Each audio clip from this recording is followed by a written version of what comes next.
Okay, so this is a Pioneer DJM800, which is a massively popular DJ mixer that came out around a decade ago, I think. Although they were discontinued probably 7 or 8 years ago in favor of the DJM900, they're still very commonplace in clubs because they're built like a tank and they're very easy to they're very easy and cheap to repair, and they're easy to use and sound half decent, so we see a lot of them in for repair.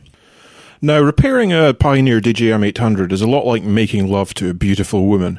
First of all, you have to put it into service mode by holding down harmonic, fader start 1 and channel 1 Q while turning the power on. What service mode does is it lets us test all the control functions of the mixer, so that's the faders, the pots, the switches, the buttons, separately from the audio. And this is really useful when we're trying to trace a fault that is in one of the pots or faders.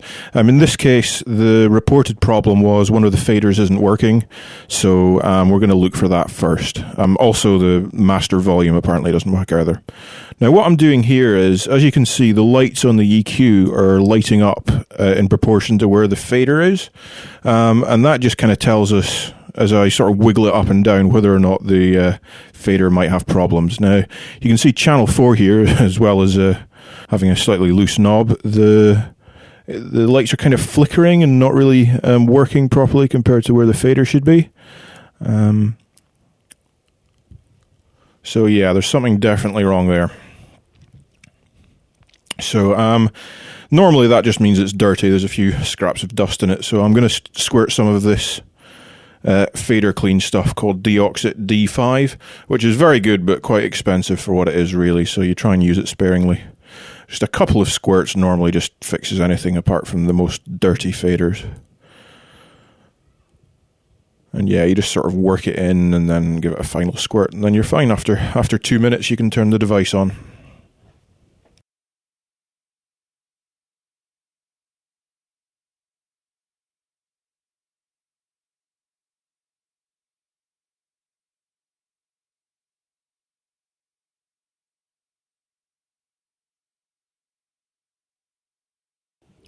Okay, now we're just going to put it back into service mode just to test that that's fixed the fader. Yeah, that's us up in service mode. Now it's the fader test one we go to, so FDR test. Yeah, there we go, and that looks a lot healthier. Still looks like it's flickering a bit on this video, but that's just because of the camera shutter. But yeah, that looks really good. It's good to just wiggle the knob left and right just to make sure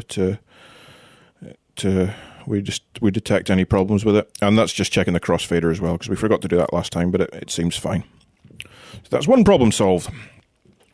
Now, the other reported problem was the master volume knob wasn't working either. And if we sort of turn it, you can see that it's just the position of the knob isn't corresponding to the lights at all. That's the lights on the right channel of the master one. And yeah, the stem of the pot feels really loose and just like it's not connected, so probably it's broken off on the inside. So unfortunately we'll have to take this mixer apart to fix it properly. Now we just start by removing some of the screws on the faceplate.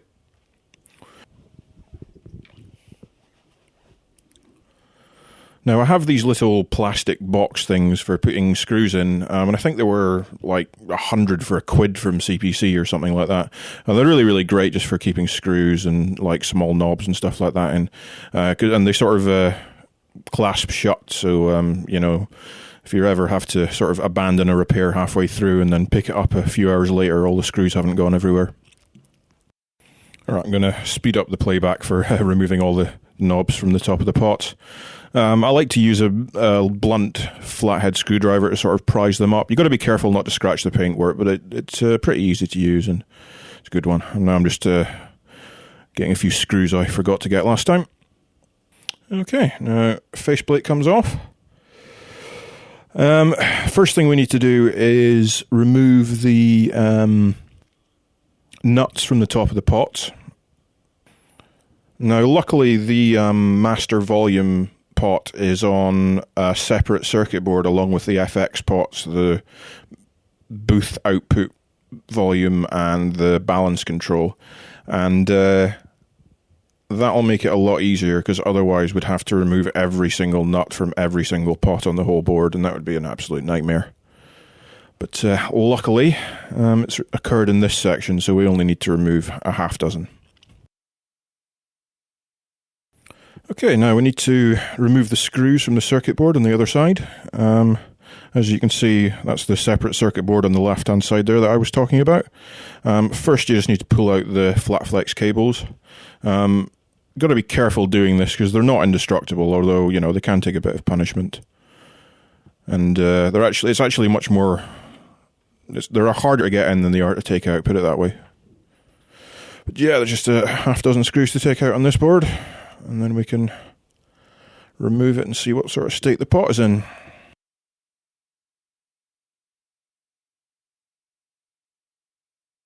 Okay, now this is the circuit board containing the master pot. Now, if you look at the stem on this pot, it's absolutely broken completely off. So yeah, I think probably the thing to do will be to replace this potentiometer. I mean, we could maybe repair it, like put it back in and like refashion the metal springs and possibly use some glue, but as I've got plenty of spare pots for this, it's probably just better off using one of them. So yeah, first things first, we're going to have to desolder the old one. I'm going to start by adding a bit more solder to them, and this is lead-based solder, to sort of kind of dilute the lead-free solder that they'll have assembled it with. And lead-based solder is a lot easier to work with. It's just generally flows a lot better, and I think it melts at a lower temperature as well. Maybe not, I don't know. Now I'm just going to clean off the solder pads with some isopropyl alcohol. That's just to get rid of any old burnt flux or any other bits and pieces. And I'm going to apply some fresh flux to the joints as well as fresh flux to this solder braid. Now I much prefer using solder braid than solder suckers or any of these other solutions, just because you get all the solder out of it using solder braid, and you can kind of see how it's working, and it's a bit better to use, but it can be a little bit fiddly. But it's pretty much an essential for surface mount work. Not that this is surface mount work, but it's just useful for everything. And yeah, so we're just sort of heating up the solder flux against the joint, and all the old solder from the old pot's joints just kind of flows and wicks up into the solder braid. Now, the two larger solder connections in the pot, just the ones that hold it physically to the board and kind of connect to the casing of the pot, I'm going to use a solder sucker to get most of the solder out first, just because, you know, otherwise it's a waste of solder braid. And once I've got most of it out with that, I'm just going to use the braid to get the rest.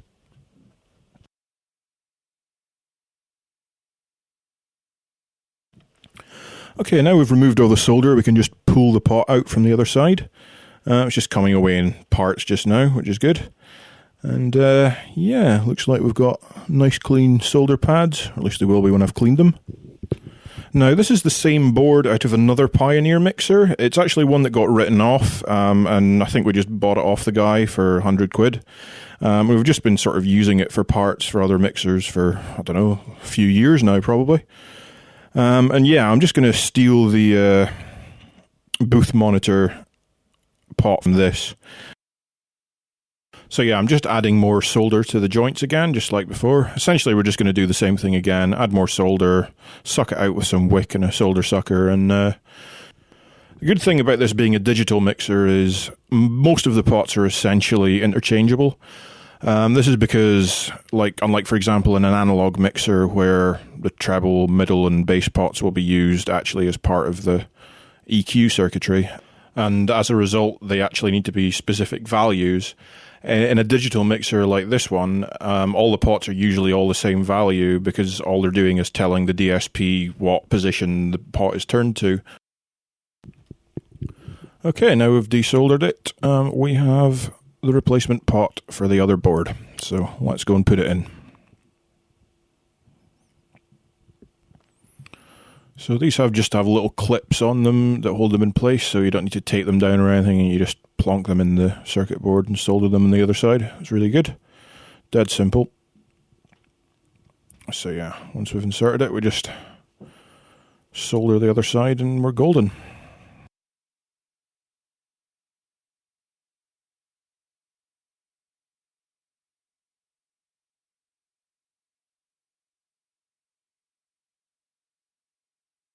Now we need to test it in the mixer, so we'll just plug it back in and give it a go. We'll just put a couple of screws in either side just to hold it in as good as we can, but that should be plenty. We'll also have to remember to put in the flat flex cables. Okay, so let's start it up in service mode again. Make sure that worked.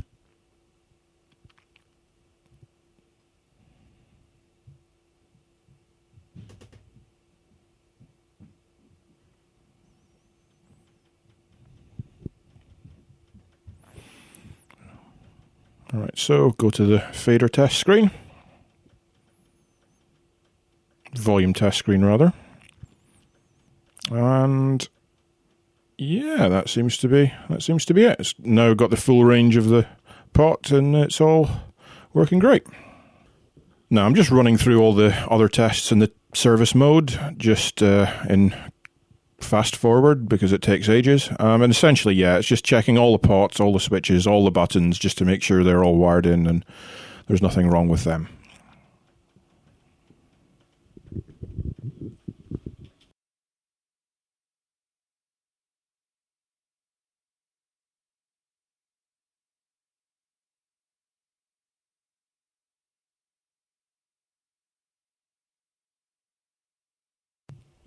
Now it's time to test the audio in and out of the device. We just connect a couple of XLRs to the master out and some audio into the channels and see if we get anything. I like to put the plate back on for this because often it's not obvious just from anonymous grey faceplate exactly which control is which. So this helps quite a lot.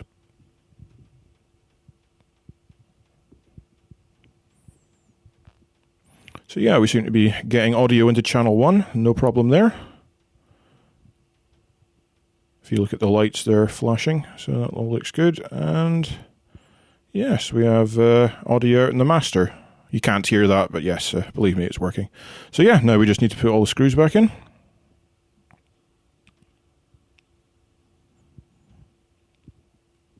Remember the ones underneath the circuit board we didn't get earlier. Then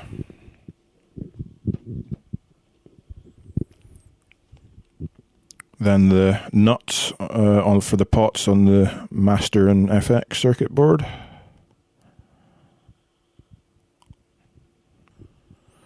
Give them a good tightening with a pair of pliers. Now, while we've got the faceplate off, might as well give that a clean as well, make it look all shiny and new. For that, I'm going to use Servicol Foam Cleaner 30, which is a great cleaning agent. The foaming action actually does a lot of the cleaning work for you and gets in all the little nooks and crannies and bumps of the faceplate, and it just gets it really cleaned really, really quickly, and it looks really good.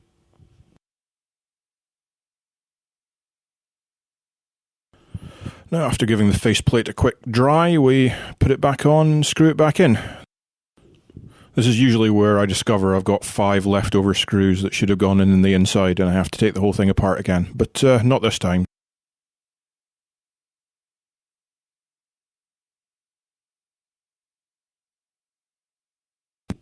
Now put all the knobs back on.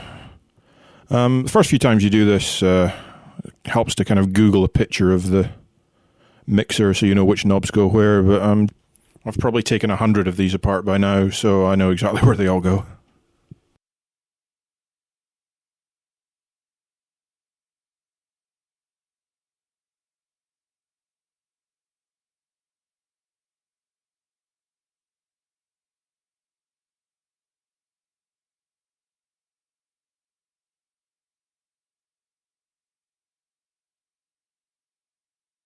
Then just one last quick power on test just to make sure I've not broken anything, and yeah, we're good. Working mixer, ready to go back to the customer.